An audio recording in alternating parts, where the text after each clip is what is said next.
saya Christian Wander dari kelas 11 IPA 2, absen 6. My name is Daniel Wijaya, absen 8, kelas 11 MIPA 2. Nama saya Ronaldo, absen 11, kelas 11 MIPA 2. Hai, nama saya Maria Marcela Gandhi, absen 28, kelas 11 MIPA 2. Halo, nama gua Mario Andika, absen 26, gua dari kelas 11 IPA 2. Nama saya Kayaan Kepanumpi, dari 11 MIPA 2, absen 33. Nama saya Rita, absen 34, kelas 11 MIPA 2. Sekarang kita akan bahas tentang pengertian geopolitik. Di antara kalian, adakah yang sudah mengetahui apakah itu konsep geopolitik? No! Apabila belum ada, baiknya kalian mencermati uraian materi berikut ini. Geopolitik secara etimologi berasal dari kata geo yang berasal dari bahasa Yunani yang berarti bumi yang menjadi wilayah hidup. Sedangkan politik dari kata polis yang berarti kesatuan masyarakat yang berdiri sendiri atau negara. Dan teia yang berarti urusan atau politik bermakna kepentingan umum warga negara suatu bangsa. Sebagai acuan, geopolitik dimaknai sebagai ilmu penyelenggaraan negara yang setiap kebijakan dikaitkan dengan masalah-masalah geografi wilayah atau tempat tinggal suatu bangsa. Frederick Russell, sebagaimana dikutip dalam Nur MS Bakri, mengenalkan istilah ilmu bumi politik atau political geography. Selain itu, Rudolf Jelen menyebutkan geographical politik dan disingkat geopolitik. Pada kali ini saya akan menyampaikan tentang konsep geopolitik yang diajarkan oleh Frederick Russell. Nah, menurut Frederick Russell, negara ini mirip dengan organisme. Negara itu identik dengan suatu ruang hidup yang diisi oleh kesatuan masyarakat atau bangsa. Seperti layaknya organisme, untuk tumbuh dengan subur, maka negara membutuhkan ruang hidup yang luas. Oleh karena itu, apabila negara ingin berkembang dengan kuat, bertahan, dan maju, maka negara membutuhkan ruang hidup yang luas. Oleh karena itu, negara akan membutuhkan ekspansi atau perluasan ruang hidup dalam bentuk wilayah. Teori ini disebut dengan teori organisme atau teori biologi. Selain itu ada juga teori dari Rudolf Jelen yang melanjutkan teori Russell. Tetapi berbeda dengan teori Russell, ia menganggap bahwa negara bukan hanya mirip organisme, akan tetapi negara adalah organisme. Negara adalah sistem dan satuan politik yang terdiri dari demopolitik, ekonomi politik, sosial politik, geopolitik, dan gratopolitik. Negara dapat mempertahankan dan mengembangkan dirinya sebagai organisme yang hidup dan intelektual melalui kegiatan ekspansi. Dan batas-batas negara itu bersifat sementara. Karena negara berupaya untuk memperluas wilayahnya, maka batas-batas negara itu pada saat yang akan datang tidak akan sama dengan yang saat ini. Maka strategi utama yang harus dilakukan oleh negara adalah memperkuat kekuatan darat dan juga dilanjutkan dengan kekuatan laut. Teori geopolitik Karl Hosofer itu pada tahun 1896 sampai dengan 1946 melanjutkan pandangan Rizal dan Jelen, terutama pandangan tentang labor sound, yaitu adalah hak suatu bangsa atas ruang hidup dan dapat menjamin kesejahteraan dan keamanannya, dan paham ekspansionisme. Jika jumlah sesuatu penduduk atau wilayah di negara semakin banyak sehingga tidak dapat sebanding lagi dengan luas wilayah, maka negara tersebut harus berupaya memperluas wilayahnya sebagai ruang hidup liberal bagi warga negara. Yang kedua adalah teori geopolitik Halford Mackinder itu pada tahun 1861 sampai dengan 1947, yaitu mempunyai konsep geopolitik yang lebih strategik, yaitu dengan penguasaan daerah-daerah jantung dunia, sehingga pendapatannya dikenal dengan teori daerah jantung. Barang siapa menguasai daerah jantung seperti Eropa Timur dan Rusia, maka ia akan menguasai pula dunia seperti Eropa, Asia, dan Afrika, yang pada akhirnya akan menguasai dunia.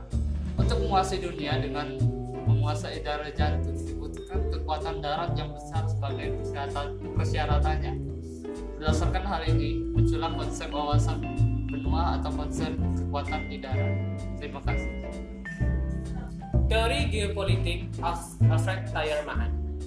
Alfred Thayer Mahan mengembangkan lebih lanjut konsepsi geopolitik dengan memperhatikan perlunya memanfaatkan serta mempertahankan sumber daya laut, termasuk akses laut. Sehingga tidak hanya pembangunan armada laut saja yang diperlukan, namun lebih luas juga membangun kekuatan maritim. Berdasarkan hal tersebut, muncullah konsep wawasan bahan atau konsep kekuatan di laut. Barang siapa menguasai lautan akan menguasai perasaan ini. Kedua, teori geopolitik Guillaume Dewey, William Mitchell, Sarfexton, dan J.R.S. Fuller. Guillaume Dewey dan William Mitchell mempunyai pendapat lain dibandingkan dengan para pendahulu. Keduanya melihat kekuatan dirgantara lebih berperan dalam memenangkan peperangan melawan musuh. Untuk itu, mereka berkesimpulan bahwa membangun armada atau angkatan udara lebih menguntungkan, sebab angkatan udara memungkinkan beroperasi sendiri tanpa dibantu oleh angkatan lainnya. Di samping itu, angkatan udara dapat menghancurkan musuh di kandangnya sendiri maupun atau di belakang garis lawan. Maka dari itu muncullah konsep dirgantara atau kekuatan di udara.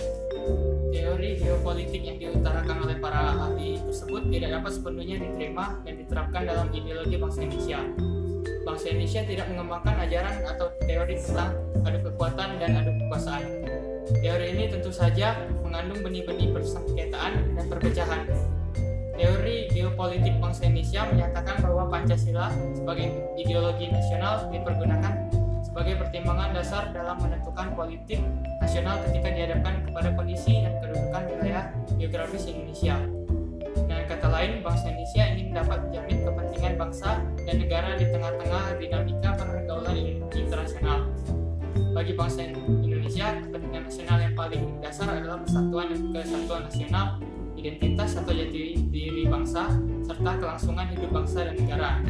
Kemudian, siapa yang pertama kali memperkenalkan teori geopolitik Indonesia? Istilah geopolitik untuk bangsa Indonesia diperolehkan pertama oleh I.R. Soekarno. Wilayah Indonesia adalah salah satu kesatuan wilayah dari Sabang sampai Merauke yang terletak antara dua samudra dan dua benua. Kesatuan antara bangsa Indonesia dengan wilayah tanah air itulah yang membentuk semangat dan wawasan kebangsaan, yaitu sebagai bangsa yang bersatu. Bangsa kebangsaan Indonesia dibentuk oleh adanya kesatuan, nasib, jiwa untuk bersatu dan kehendak untuk bersatu, serta adanya kesatuan wilayah yang sebelumnya bernama Nusantara. Prinsip geopolitik Indonesia sebagaimana tersebut di atas menandakan bahwa dalam hal wilayah, bangsa Indonesia tidak ada semangat untuk memperluas wilayah sebagai ruang hidup. Secara historis, kesepakatan para pendiri negara Kesatuan Republik Indonesia adalah wilayah Indonesia merdeka, hanyalah wilayah bekas jajahan Belanda atau ex-Hindia Belanda. Upaya pembangunan kesadaran untuk bersatunya bangsa dalam satu wilayah dengan konsepsi wawasan Nusantara. Berdasarkan uraian di atas, konsepsi wawasan Nusantara dibangun atas geopolitik bangsa Indonesia. Bangsa Indonesia memiliki pandangan sendiri mengenai wilayah yang dikaitkan dengan politik atau kekuasaan. Wawasan Nusantara sebagai wawasan nasional dibentuk dan dijiwai oleh paham kekuasaan dan geopolitik bangsa Indonesia. Wawasan Nusantara dapat dikatakan sebagai penerapan teori geopolitik dari bangsa Indonesia. Saya akan menjelaskan tentang konsep wawasan Nusantara sebagai geopolitik Indonesia. Pertama-tama, konsep wawasan Nusantara ini bersumber dari Pancasila dan UUD 1945. Wawasan Nusantara adalah cara pandang dan sikap bangsa Indonesia terhadap diri dan lingkungannya dengan mengutamakan persatuan dan kesatuan bangsa serta kesatuan wilayah dalam penyelenggaraan kehidupan bermasyarakat, berbangsa, dan bernegara. Mewujudkan Kepulauan Nusantara sebagai satu kesatuan politik. Yang pertama, bahwa keutuhan wilayah nasional dengan segala isi dan kekayaannya merupakan satu kesatuan wilayah, wadah, ruang hidup, dan kesatuan mitra seluruh bangsa, serta menjadi modal dan milik bersama bangsa.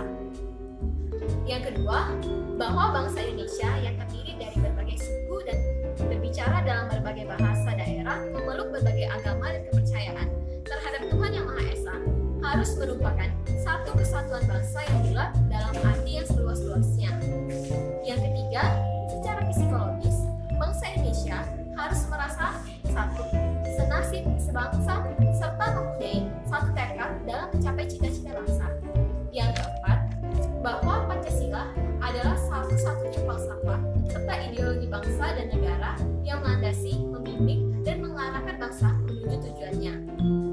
Dan yang kelima, kehidupan politik di seluruh wilayah Nusantara merupakan satu kesatuan politik yang diselenggarakan berdasarkan Pancasila dan UUD Negara Republik Indonesia tahun 1945. Dan yang keenam, bahwa seluruh kepulauan Nusantara merupakan kesatuan hukum dalam arti bahwa hanya ada satu hukum yang mengabdi kepada kepentingan nasional.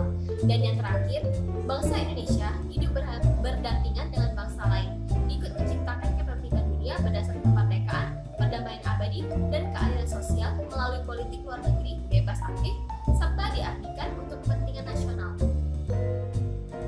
Perwujudan Kepulauan Nusantara sebagai satu kesatuan ekonomi. Kekayaan wilayah Nusantara, baik potensial maupun efektif, adalah modal dan milik bersama bangsa, dan bahwa keperluan hidup sehari-hari harus tersedia merata di seluruh wilayah tanah air. Lalu, tingkat perkembangan ekonomi harus serasi dan seimbang di seluruh daerah, tanpa meninggalkan ciri-ciri khas yang dimiliki oleh daerah-daerah dalam mengembangkan ekonominya. Dan yang terakhir, kehidupan perekonomian di seluruh wilayah Nusantara merupakan satu kesatuan ekonomi yang diselenggarakan sebagai usaha bersama berdasar atas asas kekeluargaan dan ditujukan bagi kemakmuran rakyat. Perwujudan Kepulauan Nusantara sebagai salah satu kesatuan sosial budaya. Yang pertama, bahwa masyarakat Indonesia adalah satu. Peri kehidupan bangsa harus merupakan kehidupan yang serasi. Dengan terdapatnya tingkat kemajuan masyarakat yang sama, merata dan seimbang, serta adanya keserasian kehidupan yang sesuai dengan kemajuan bangsa. Lalu yang kedua, bahwa budaya Indonesia pada hakikatnya adalah satu, sedangkan corak ragam budaya yang ada menggambarkan kekayaan budaya yang kemajuan masyarakat yang sama, dan menjadi modal dan landasan pengembangan budaya bangsa seluruhnya, yang hasil-hasilnya dapat dinikmati oleh seluruh bangsa Indonesia. Lalu yang perwujudan Kepulauan Nusantara sebagai satu kesatuan pertahanan dan keamanan. Yang pertama, bahwa ancaman terhadap satu daerah pada hakikatnya merupakan ancaman bagi seluruh bangsa dan negara. Kedua, bahwa tiap-tiap warga negara mempunyai hak dan kewajiban yang sama di dalam pembelaan negara. Kelompok 1 mengucapkan Selamat Hari Raya Idul Fitri